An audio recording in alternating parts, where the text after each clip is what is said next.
नाज़रीन, वेनेजुएला से खबर यह सामने आ रही है कि न्यूयॉर्क टाइम की खबर के मुताबिक ट्रंप ने मिलिट्री एस्केलेशन का ऑर्डर कर दिया है। जो डिप्लोमेटिक एफर्ट्स हो रही थी, जो जाहिर है एक सिंबॉलिक और सो कॉल्ड डिप्लोमेटिक एफर्ट्स थी, वो कोई ऐसी मीनिंगफुल एफर्ट्स नहीं थी जो मामलात को सोल्यूशन की तरफ लेकर जाती, वो सिर्फ एक अलामती एफर्ट्स थी। उनको भी रोक दिया गया है और मिलिट्री एस्केलेशन का फैसला कर लिया गया है। यह दुनिया के लिए अच्छी खबर नहीं है। और वेनेजुएला जो कई दहाइयों से इंपीरियलिज्म के खिलाफ लड़ रहा है, जिसमें रिजीम चेंज के लिए बरहरास्त मुदाखलत के ऑपरेशंस भी हुए, सैंक्शंस वो कब से भुगत रहे हैं, और उनका कसूर सिर्फ यह है कि वो इंपीरियलिज्म के खिलाफ खड़े हैं, और उनका कसूर सिर्फ यह है कि उनके पास गोल्ड है और उनके पास ऑयल है। तो अब उनके पर जब वो अटैक होने जा रहा है न्यूयॉर्क टाइम की खबर के मुताबिक, तो ये दुनिया के लिए कोई अच्छी खबर नहीं है।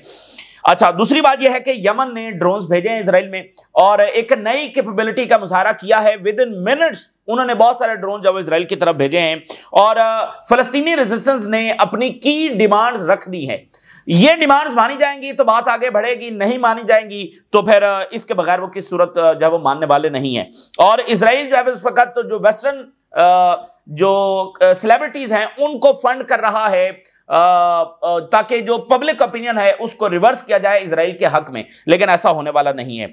लेकिन इजराइल जब अपना पूरा जोर लगा रहा है और रिसोर्सेज उसमें खर्च कर रहा है, मिलियंस ऑफ डॉलर जब वो खर्च किए जा रहे हैं। नाज़रीन, देखिए बात यह है कि जो अमेरिका की हेजेमोनिक कैरेक्टर है उसके बगैर इजराइल जो है वो चल नहीं सकता है, और अमेरिका के प्रेशर के बगैर इजराइल कभी राजी नहीं होगा कि वो फलस्तीनियों के साथ मीनिंगफुल पीस की तरफ जाए और रीजन के अंदर जब वो कोई पीस करे। ये अमेरिकन प्रेशर के बगैर जो वो पॉसिबल नहीं है। तो एक जो बहुत एक टर्निंग पॉइंट चीज हो रही है जो पूरी तरह से बदल के रख देगी सारी चीजों को, पूरी दुनिया को इंपैक्ट करेगी और इजराइल की इस बदमाशी को भी इंपैक्ट करेगी, वो ये है कि अमेरिका का नाज़रीन जो सुपर पावर स्टेटस है वो चैलेंज हो रहा है। और इजराइल का जो भी ये बदमाशी है उसकी वजह सिर्फ ये है कि अमेरिका एक सुपर पावर है, वो एक हेजेमोनिक पावर है और उसकी मोनोपोली है पूरी दुनिया पर। तो अगर ये सुपर पावर स्टेटस जो है वो ये चैलेंज हो जाता है तो इजराइल की ये बदमाशी इस तरह से चल नहीं सकती है। इनफैक्ट खुद इजराइल कोलैप्स हो जाएगा, क्योंकि जो उसके इकदामात हैं इसके नतीजे में कोई भी कायम नहीं रह सकता है। तो अमेरिका के सुपर पावर स्टेटस ने उसको कायम रखा हुआ है। लेकिन अब ये जो सुपर पावर स्टेटस है ये खुद अपने आप में चैलेंज हो रहा है और उसकी बहुत सारी वजूहात हम पहले भी बयान कर रहे हैं। लेकिन अब उसमें एक जो नई चीज सामने है, जो सबसे देखें जिस चीज के ऊपर ये सारा खड़ा हुआ है वो है इनोवेशन, टेक्नोलॉजी। चूंकि उनके पास सुपीरियर टेक्नोलॉजी है और वो मिलिट्री टेक्नोलॉजी की हम बात कर रहे हैं, दूसरी टेक्नोलॉजी देखें, बेहतरीन फोन्स वो बनाते हैं, कंप्यूटर वो बनाते हैं, यानी इनोवेशन यानी कि टेक्नोलॉजी, इसके ऊपर वो सारा खड़ा हुआ है ना। तो वो जो इनोवेशन है, पहली बार ऐसा हो रहा है कि इनोवेशन का मरकज अब अमेरिका नहीं है। और एज अ होल अगर देखें तो वेस्ट से बढ़कर अब ये इनोवेशन का मरकज कोई और बन रहा है। यानी ओवरऑल पिछली 2-3 सेंचुरीज में जाएं तो वेस्ट था, यूरोप था, उसके बाद अमेरिका बना। तो मशरिक में आपको ऐसी कोई मिसाल जब नहीं मिलती है। तो ये जो इनोवेशन का मरकज है अमेरिका, जो उनकी सुपीरियरिटी है वो इस इनोवेशन की वजह से, टेक्नोलॉजी की वजह से है, वो अब चैलेंज हो रही है। अमेरिका जो है वो बहुत पीछे जाता चला जा रहा है और उसकी वजह क्या है? उसकी वजह यह है कि जंगों में घिर गया। वो पॉलिसी जो अमेरिका फर्स्ट की पॉलिसीज होनी चाहिए थी वो नहीं रखी। पैसा ट्रिलियंस ऑफ डॉलर जो है वो बेमानी जंगों में जो खर्च किया, खासकर इस वॉर एंड टेरर ने अमेरिका को बहुत नुकसान पहुंचाया है। उनके ट्रिलियंस ऑफ डॉलर्स एक तरफ जाया हुए हैं और अटेंशन दूसरी तरफ, वो सबसे बड़ा इनका लॉस हुआ है। पैसे से भी बड़ा लॉस ये हुआ है कि जो प्रायोरिटीज थी और जिस डायरेक्शन में उनको जाना चाहिए था अपग्रेडेशन में, उसकी तरफ वो नहीं गए। तो देखिए पहला ये झटका लगा कि अभी ये खबर सामने आई जो अपने आपके सामने रखी थी कि ट्रंप जो है वो गोल्डन डोम बनाने जा रहा था और ये आने वाले सालों के अंदर बनना था। और ट्रंप ने कहा कि ये दुनिया का पहला और सबसे एडवांस और ये सारा होगा और दुनिया में कोई इसके बराबर के क्या करीब भी कोई ऐसा नहीं बना सकता। और यही रिवायत है कि अमेरिका सबसे पहले बनाता है और कोई उसके करीब भी नहीं भटक सकता। तो पता ये चला कि चाइना ने बना भी लिया। अच्छा, अब आप जरा देखिए कि क्या खबर सामने आ रही है। जो F-35 है, जिसको अमेरिका कहता है कि ये प्लेनेट अर्थ का सबसे बड़ा एक फाइटर जेट है, ये बड़ा इनकलाबी फाइटर जेट के तौर पर इसको जब वो पेश किया गया था और उनका ये सबसे बड़ा हथियार है, ठीक है ना। तो अब इस फाइटर जेट के हवाले से ये खबर सामने आई है कि ये तो ओवर हाइप्ड है और इसकी जो टेक्नोलॉजी है, जो जो बताया गया था कि ये ऐसी टेक्नोलॉजी रखता है, वो एक्सपोज हो गई है। ठीक है ना, बुरे तरीके से ये फाइटर जेट। अच्छा, इस पर जो सवालात उठ रहे थे पिछले कुछ सालों से, इसके ऊपर सवालात उठ रहे थे कि ये ओवर हाइप्ड है, तो इसको जाहिर है कि अमेरिका जो डिफेंड करता रहा है। देखें, ये जो F-35 है, दुनिया का सबसे एडवांस फाइटर जेट है, इसका भी मुकाबला चाइना या रशिया के फाइटर जेट्स के साथ नहीं हुआ है आमने सामने। यूक्रेन में अगर जंग हो रही है तो वहां पर यूक्रेन कोई F-35 तो इस्तेमाल नहीं कर रहा है। अगर इजराइल F-35 इस्तेमाल कर रहा है तो रीजन में किसके पास कोई एडवांस लेवल के फाइटर जेट्स हैं? वो तो अकेला ही F-35 घूम रहा है। और ईरान ने तो कहा कि हमने ये फाइटर जेट्स है वो गिरा दिए हैं, जिसकी तस्दीक अमेरिका ने नहीं की और ना इजराइल ने की, क्योंकि वो बहुत ज्यादा जो है ना एक तज़हीक होनी थी, ह्यूमिलिएशन होनी थी और एक्सपोज होनी थी ये टेक्नोलॉजी, कि वो F-35 जो प्लैनेट अर्थ का सबसे बड़ा फाइटर जेट बताया गया है और सुप्रीम और सुपीरियर टेक्नोलॉजी है, वो इस तरह से गिर गई है। और यमन ने ये क्लेम किया कि हम बहुत करीब थे जो इनका F-35 है वो गिराने के। ठीक है ना, तो अब जनाब अली ये खबर सामने आ रही है कि वो तो एक पूरी तरह से एक्सपोज हो गया है और उसकी टेक्नोलॉजी और उसकी जो कैपेबिलिटीज दिखाई गई थी और बताई गई थी, वो पेंटागन ने खुद ही रिपोर्ट जारी कर दी है और उसमें ये बात को तस्लीम कर दिया गया है। और अब मसला ये है कि जो यूरोपियंस है वो उसको खरीद कर बैठे हुए हैं और वो ये समझते हैं कि जब भी रशिया के साथ फड्डा होगा तो ये उनके पास सुपीरियर वेपन है। तो वो पता चला है कि ये कोई सुपीरियर वेपन नहीं है। और फिर आप देखिए, इजराइल का F-35 यहां पर जो उधम मचा रहा है, इसका मतलब यह है कि अगर चाइना के फाइटर जेट्स मिल जाते हैं ईरान को या किसी और मुल्क को रीजन के अंदर, या इवन टर्की अपने फाइटर जेट्स बना लेता है, तो फिर जो एयर सुपीरियरिटी है वो इजराइल की कायम नहीं रह सकती है, क्योंकि वो कह रहे हैं कि हमारा जो फाइटर जेट है इसके बराबर का दुनिया में किसी के पास नहीं है। अब वो जितना क्लेम कर रहे थे उसमें खुद वो एक्सपोज हो गए हैं और खुद इस बात को एडमिट कर लिया है कि ये ओवर हाइप्ड है। और इसके साथ क्या होने वाला है कि चूंकि इत्तेहादियों ने इस प्रोजेक्ट के अंदर पैसा लगाया हुआ था, इन्वेस्ट किया हुआ था कि भाई ये फाइटर जेट्स जो है वो हमें मिलेंगे और मिले उनको, और वो लेकर बैठे होंगे, ये सबसे बेहतरीन हमारे पास हैं। तो अमेरिका के ऊपर जो ट्रस्ट है वो अब चैलेंज हो गया है। आज ये रिपोर्ट जारी हुई है और उसमें ये लिखा गया है कि बहुत बड़ा कंसर्न जो पैदा हो गया है कि भाई अब अमेरिका के ऊपर ट्रस्ट कैसे किया जाएगा। यानी उसके प्रोजेक्ट्स में इन्वेस्ट किया जाता है कि भाई दुनिया में अगर बेहतरीन कुछ बनेगा तो अमेरिका में ही बनेगा ना, तो हमें यही इन्वेस्ट करना चाहिए, इसी की टेक्नोलॉजी के अंदर इन्वेस्ट करना चाहिए।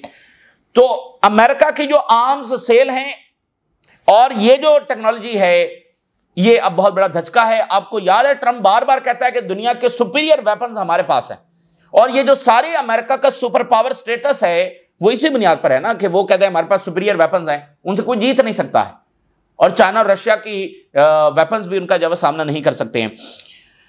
तो ये मैं रिपोर्ट आपके साथ जब वो शेयर करता हूं, ये बहुत बड़ी चीज है, यानी एक बहुत टर्निंग पॉइंट है। और ये जो इस तरह की चीजें होती है ना, ये कोई पब्लिक डिबेट या मीडिया डिबेट का ऐसा नहीं होती, ये स्टेट्स के लेवल के ऊपर होती हैं, ये बड़े लेवल के ऊपर होती हैं, और उस वहां पर ये बात हो रही होती है और देखा जा रहा होता है। देखें, ऐसा कोई फोरम तो नहीं है दुनिया में जो ये अनाउंस करे कि अब अमेरिका सुपर पावर नहीं रहा और चाइना सुपर पावर बन गया। ये उस लेवल के ऊपर एसेस की जा रही होती है। और फिर देखें, मिसाल के तौर पे चाइना जो है वो ईरान को फाइटर जेट्स दे देता है, तो चाइना के फाइटर जेट्स F-35 को गिरा देते हैं, तो सारी चीजें एस्टेब्लिश हो जाएंगी। तो अब ये रिपोर्ट आप देखिए, अब इसका बरहरास्त ताल्लुक मिडिल ईस्ट के साथ है, क्योंकि इजराइल कुछ भी नहीं है। इजराइल एक वेस्टर्न प्रॉक्सी है, एक अमेरिकन प्रॉक्सी है, और ये क्यों सारा कुछ बदमाशी कर रहा है? चूंकि अमेरिका की मोनोपोली है, उसका सुपर पावर स्टेटस है, और क्यों है? उस टेक्नोलॉजी की वजह से है, और उस टेक्नोलॉजी में वो किस तरह से अब पीछे जाता चला जा रहा है, और चाइना जो है वो उसको आगे यानी कि लीड कर रहा है। यूएस एडमिट्स F-35 प्रोग्राम जो है वो फेलियर साबित हुआ है after decades and trillion spend. ये $2 ट्रिलियन से भी ज्यादा का ये प्रोजेक्ट था। इसको दुनिया का सबसे महंगा वेपन करार दिया गया, और सबसे महंगा वेपन जो फेल हुआ है, $2 ट्रिलियन का ये प्रोजेक्ट था, और डेकेड्स तक ये बताया जाता रहा कि ये सबसे बेहतरीन है, ये फलाएं ट्रिलियंस ऑफ डॉलर्स गए, और वो जो मुतवक्के टेक्नोलॉजी थी वो ये डिलीवर ही नहीं कर सका है। पेंटागन ने इसको एडमिट कर लिया है, गवर्नमेंट जो है उसने फाइनली एडमिट कर लिया है कि अब ये अमेरिकन मीडिया की रिपोर्ट है और पेंटागन से जारी हुई, तो अमेरिकन मीडिया इसको लिख रहा है। F-35 जो है ये कभी भी वो कम्बैट कैपेबिलिटीज डिलीवर ही नहीं कर सकेगा जिसके लिए इसको बनाया गया था। यानी मैंने आपको बताया ना कि अभी इसका तो फड्डा पड़ा ही नहीं है। F-35 अभी सही मानों में इस्तेमाल हुआ ही नहीं है। यानी F-35 इजराइल इस्तेमाल कर रहा है तो मुकाबले में तो कुछ है ही नहीं, बल्कि ईरान क्लेम कर रहा है कि उसके मिसाइलों ने फाइटर जेट्स ने नहीं, डॉग फाइट में नहीं, मिसाइलों ने ये F-35 गिरा दिया है। तो अभी F-35 तो चैलेंज हुआ ही नहीं है कि वो रशिया के साथ टकराया तो पता चले कि भाई ये बेहतरीन है, ये सुपीरियर है या नहीं है। चाइना के साथ तो अभी टकराया नहीं F-35, बल्कि इसको तो अंसारुल्लाह कह रहे हैं कि हम गिराने वाले हैं, गिराने के बहुत करीब थे और ईरान कहता है कि हमने गिराए हैं। ये तो उन्होंने ये अनाउंस किया है कि जो कैपेबिलिटीज डिलीवर करने के लिए उसको बनाया गया था ये वो डिलीवर कर ही नहीं सकता है, बल्कि ये एक फेल्ड प्रोजेक्ट है और इसको दुनिया का बेहतरीन फाइटर जेट्स वो कह रहे थे। यानी ये सुप्रीम टेक्नोलॉजी है जो अमेरिका ने बनाई है, सुप्रीम टेक्नोलॉजी, इससे बेहतर उनके पास नहीं है। और उस सुप्रीम टेक्नोलॉजी की हालत ये हो गई है। ये अमेरिका में पहली बार इस नौयत का वाकया पेश आ रहा है। तो पेंटागन का ये मोस्ट एम्बिशन वेपन्स था, वेपन डेवलपमेंट प्रोग्राम था, सबसे ज्यादा वो इस पर इन्वेस्ट कर रहे थे और इससे तवक्कुआत उनकी थी। पेंटागन जिसने फॉर ईयर्स इस F-35 को डिफेंड किया, मैंने आपको बताया ना कि सवालात उठने शुरू हो गए थे, डिफेंड किया कि जो फ्यूचर एरियल वॉरफेयर होनी है उसके लिए हमारे पास बेहतरीन वेपन यही है F-35, जिसकी कॉस्ट $2 ट्रिलियन से भी ज्यादा एक्सीड कर गई है। प्रोग्राम जो है वो मोस्ट एक्सपेंसिव वेपन साबित हो रहा है प्रोजेक्ट इन द हिस्ट्री, मतलब हिस्ट्री का ये सबसे महंगा तरीन वेपन प्रोजेक्ट ये साबित हुआ है कि इतने पैसे $2 ट्रिलियन प्लस खर्च हुए और वो परफॉर्मेंस डिलीवर नहीं हो सकी। फॉर 2 डेकेड जो है ऑफिशियल्स ने, अमेरिकन ऑफिशियल्स ने, अमेरिका ने ये प्रॉमिस किया कि ये एक इनकलाबी फाइटर जेट होगा जो इस बात को इंश्योर करेगा कि अमेरिका की जो एयर सुपीरियरिटी है वो आने वाली जनरेशन तक कोई चैलेंज नहीं कर सकता। यानी ये हमने इतना एडवांस फाइटर जेट बना दिया है कि आने वाली कई सालों तक, कई जनरेशन तक इसके हम पल्ला कोई नहीं बना सकता। जैसे वो कह रहे थे कि हम भाई गोल्डन डोम बना रहे हैं तो अभी ये 5-7 साल में बनेगा और ये आने वाली 2 दहाइयां 3 दहाइयां इसके कोई करीब भी नहीं बना सकता। तो ये हमें अगले 2-3 दहाइयों के लिए ये गोल्डन डोम जो है वो, जिसकी कॉस्ट $175 बिलियन जो है वो व्हाइट हाउस ने लगाई और $831 बिलियन कांग्रेस ने लगाई है और जो प्राइवेट एंटरप्राइज है उसने $3.6 ट्रिलियन जब लगाई है। तो यानी ये इसी तरह के प्रोजेक्ट था कि अमेरिका की अब एयर सुपीरियरिटी दुनिया में कायम हो गई है और वो आने वाली जनरेशन तक इसको कोई चैलेंज नहीं कर सकता, इसके हम पल्ला कोई दुनिया में बना नहीं सकता। इंस्टेड ये रिवील हुआ है कि इसमें परफॉर्मेंस शॉर्टफॉल्स हैं और ये बहुत ही महंगा है, यानी इसको ऑपरेट करना जो है बहुत महंगा है। और फिर पेंटागन ने रिसेंट टाइम के अंदर कहा कि हम इसको मॉडर्नाइज कर रहे हैं।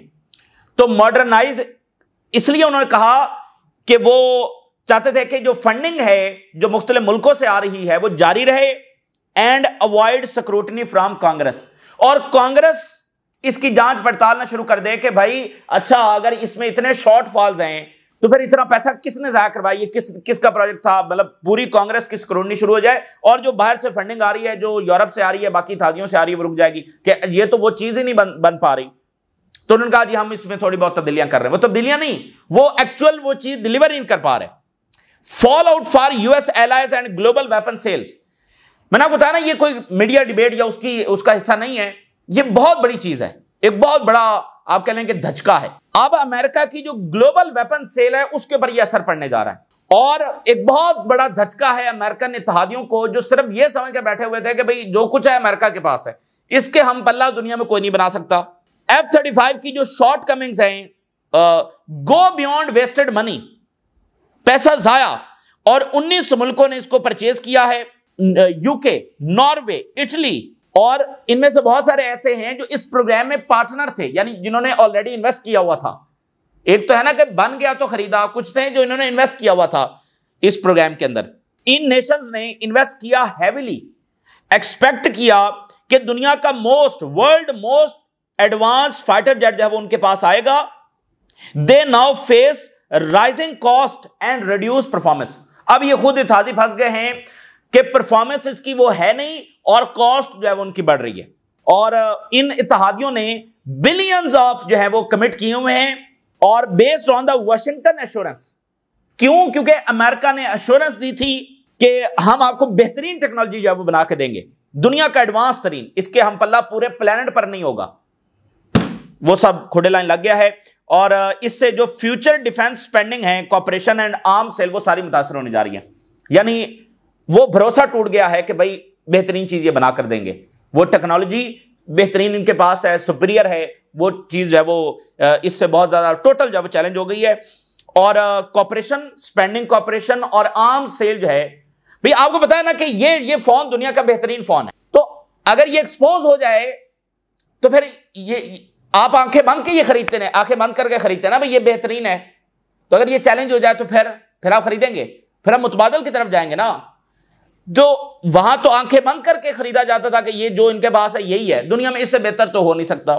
So if the US military can not deliver the promise technology, अब यह साबित हुआ कि अमेरिका जो है वो प्रॉमिस टेक्नोलॉजी वो डिलीवर नहीं कर सकता। ये तारीख में पहली बार हो रहा है, इसलिए हम इसको तफसील में आपके सामने रख रहे हैं। सो स्केप्टिसिज्म अबाउट जो अमेरिकन वेपन फ्यूचर प्रोग्राम्स हैं उसके बारे में अब बढ़ेगा, शकूक व शुबहात बढ़ेंगे कि अमेरिका कहेगा ये हम बेहतरीन बना रहे हैं। अब गोल्डन डोम है ना भाई, हम बना रहे हैं बेहतरीन, इसमें इन्वेस्ट करो, इससे अच्छा तो कोई है नहीं, तो वो शकूक व शुबहात।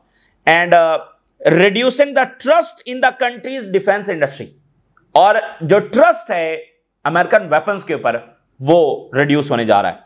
A symbol of flawed defence spending and mismanagement. Flawed defence spending, पैसा जाया करवा दिया। और अमेरिका ने कहा कि हम एक ऐसा एयरक्राफ्ट बनाएंगे जो multiple branches of the allies की जो मिलिट्रीज हैं उनको पूरा करेगा। यानी ये एक ऐसा मल्टीपर्पज एयरक्राफ्ट होगा जो हर सिस्टम में इंटीग्रेट हो जाएगा, जो हर तरह की आर्मी जो है उनके लिए बेहतरीन होगा। और उन्होंने कहा कि कम से कम 15 मिलिट्री जो हैं वर्ल्ड वाइड अमेरिका इत्तेहादियों के लिए ये बेहतरीन होगा। 15 मिलिट्रीज के सिस्टम में ये इंटीग्रेट हो जाएगा। तो इसको बताया गया कि ये ट्रायम्फ ऑफ द इनोवेशन है, यानी जो इनोवेशन है उसकी फतह है। ये fighter jet has turned into $2 trillion of waste. $2 trillion waste साबित हो गया, जिसको वो टेक्नोलॉजी की फतह जो करार दे रहे थे। F-35 में not stand as the future of the warfare. भाई अभी तो इससे काम लेना था, इसका ये काम नहीं था कि ये मिडिल ईस्ट में बम बरसाएगा सिविलियंस के ऊपर। ये बात आप समझ रहे हैं? ये इसलिए नहीं था कि ये मिडिल ईस्ट में बम बरसाएगा, गजा के ऊपर बम बरसाएगा। इसका तो अभी काम लेना था। जब बराह रास्त फड्डा होना है दुनिया की किसी बड़ी ताकत के साथ, यूरोपियंस का, अमेरिकन का, तो ये तो अंसारुल्लाह वो कह रहे हैं कि हम गिराने के करीब पहुंच गए, तो ये रशियंस के सामने और चाइनीज के सामने कैसे टिकेगा मुझे बताइए। तो फ्यूचर वॉरफेयर का सिंबल इसको बताया गया था, वो सब खुडे लाइन लग गया है। As the monument of the limits of ambitions and danger of unchecked defence spending. बल्कि अब ये सब तरफ ये डिस्कस हो रहा है कि भाई अनचेक्ड जो डिफेंस स्पेंडिंग है, खुद अमेरिका में अब ये सवाल उठना शुरू हो गए हैं कि भाई हमने पैसा, कांग्रेस में जाहिर है कि अब ये बात आगे बढ़ेगी कि भाई $2 ट्रिलियन लगा दिया और उसको चेक भी नहीं किया, इसकी कोई स्क्रूटनी भी नहीं हुई कि हम इतना पैसा इसमें लगाते चले जा रहे हैं, लगाते चले जा रहे हैं। देखिए ओवरऑल अमेरिका को नुकसान पहुंचा ना, अमेरिकन क्रेडिबिलिटी को, अमेरिकन सुपीरियरिटी को नुकसान पहुंचा है। तो ये मतलब कि अगर चाइनीज जेट्स मिडिल ईस्ट में आ जाते हैं, मुझे बता दीजिए जमीनी फौज का बुरकस निकल गया। इजराइल की जमीनी फौज देखें, इजराइल किस चीज के ऊपर खड़ा हुआ है? इस चीज के ऊपर नहीं खड़ा हुआ है कि सारी दुनिया चाहती है कि वो कायम रहे, सिर्फ अग्रेशन के ऊपर खड़ा हुआ है, अपनी एयर सुपीरियरिटी के ऊपर खड़ा हुआ है। जमीनी फौज का बुरकस हमास और हिजबुल्लाह ने निकाल दिया है। एयर डिफेंस क्या जो हालत हो रही है, जो अंसारुल्लाह कर रहे हैं, वो आपके सामने है। अब पीछे रह गई फाइटर जेट्स। अगर चाइना ने फाइटर जेट्स दे दिए, अगर रशिया ने फाइटर जेट्स दे दिए, मुझे बताएं इजराइल का बनना क्या है? तो ये कॉलोनीज का अंजाम यही होता है, ये मुसलसल वायलेंस करती रहती हैं और फिर एक दिन आता है कि ये बस अचानक से कोलैप्स हो जाती है, क्योंकि ये उस पाथ पर, उस रास्ते पर जाती ही नहीं है जहां पर जो जरूरी होता है किसी के क़याम के लिए। कोई नॉर्मल स्टेट भी इस तरह का बिहेवियर अपना लेना कि वो सबके साथ जंगें कर रही है, वो किसी के साथ डिप्लोमेसी नहीं चाहती, वो किसी के साथ मामलात हल नहीं करना चाहती, बस वायलेंस चाहती है, वो नॉर्मल स्टेट वो भी कायम नहीं रह सकती। तो ये कॉलोनी जिसके ऊपर कोई हक ही नहीं मानता, वो कैसे कायम रहेगी?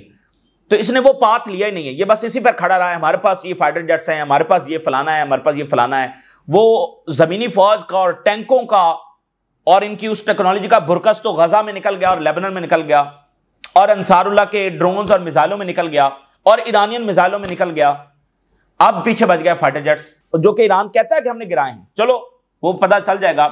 लेकिन अगर फाइटर जेट्स आ गए तो मुझे बताएं कि इजराइल का क्या बनेगा। तो ये एक बड़ी तफसीली रिपोर्ट है, मुख्तसरन अभी हमने आपके सामने रखी है, सिर्फ वो पूरा कॉन्सेप्ट समझाने के लिए। तो American super power status challenge हो रहा है। इनोवेशन जो वो ओवर हाइप कर रहे थे, जो उनका एक खासा था, इसमें कोई शक है, अमेरिका का ये खासा था कि बेहतरीन इनोवेशन टेक्नोलॉजी वो बनाएंगे, चाइना बना रहा है।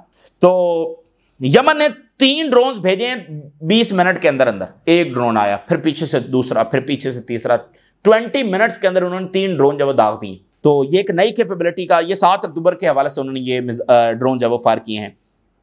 हमास ने ये की डिमांड्स रखी हैं कि परमानेंट और कंप्रीहेंसिव सीज फायर होगा, इजरायली फौज निकलेगी, फलस्तीनियों को डिस्प्लेस नहीं किया जाएगा, गजा को रिकंस्ट्रक्ट किया जाएगा और फलस्तीनी बॉडी गजा को कंट्रोल करेगी। अगर ये हमारी डिमांड्स है, इसके ऊपर नीचे कम ज्यादा हम मानने के लिए तैयार नहीं है। ठीक है, ये बात हो गई।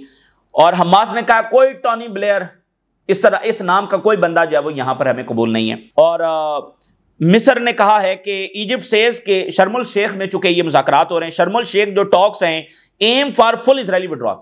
तो मिस्र भी ये कंफर्म कर रहा है कि असल जो मुद्दा है वो ये है कि इजराइल फुल विड्रॉ करे, और इजराइल के फुल विड्रॉल का मतलब ये होगा कि इजराइल के कोलैप्स की तरफ ये अहम तरीन कदम होगा, क्योंकि ये इतनी जिल्लत हमें शिकस्त होगी कि इजराइली शिकस्त में ही दब जाएगा। अब एक एनालिसिस में आपके सामने रख देता हूं, ये इजराइल के बड़े जबरदस्त ये जर्नलिस्ट हैं, बड़ी ठीक बात करते हैं और हैरट्स में ये लिखते हैं।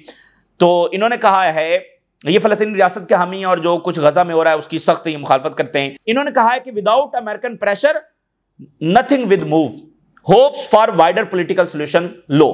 एक सीज फायर तो हो जाएगा, छोटा सा पॉज तो हो सकता है, लेकिन उसके बाद क्या? 5, 10 दिन, 15 दिन, 20 दिन, उसके बाद क्या?